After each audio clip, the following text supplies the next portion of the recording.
Wat is televisie vreselijk tegenwoordig, hè? Ach ja, wat een troep zeg. Ik zou niet echt weer zwart willen gaan.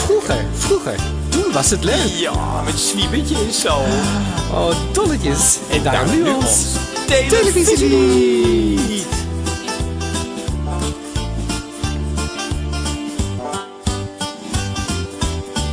In het begin was het zo fijn om eigenaar van een tv te zijn. Ja. En weet je wat het was? Nou? We waren nog met weinig, maar we zaten bij elkaar.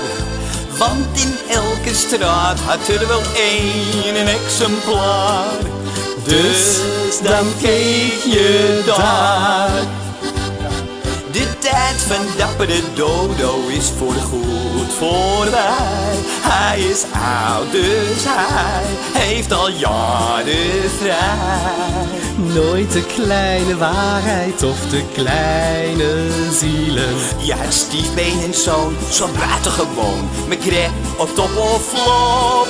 Nu heb je 80 netten, maar er komt niks behoorlijks meer op. Weet je, ik kijk helemaal geen tv meer. Ik ga liever uit, net een Lillebel of zo. Ja, daar ontmoet ik mijn eerste man. Mens, die zaak die bestaat dus 20 jaar. Oh ja, een heerlijke bodega. Ik droomde weg bij de glazen stad. Ach ja, dat kind dat toen op schoot bij door de zaal. Vond ik ook zo leuk. En hoe heet het ook alweer? Ja, zuster, nee, zuster. Ja.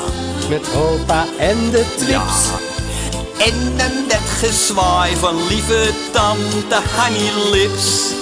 Met haar omroeptips. En hoe heet hij ook alweer? Hoe heet hij nou? Rutger Hauer. Vond ik toen al zo'n enig type.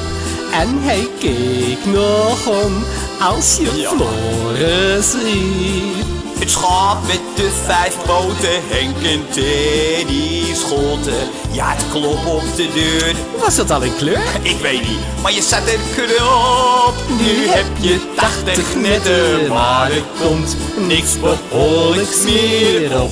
Zeg schat, jij bent het begin van Ja, de televisie jij begint toch van de nog radio, is het meegemaakt? niet? Oh ja, dat deed jij toch allemaal tapdansjes of niet dan?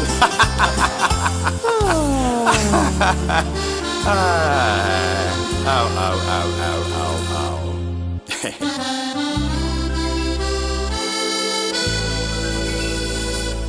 Nu heb je 80 netten, maar er komt niks behoorlijks meer op. Oh meisje toch.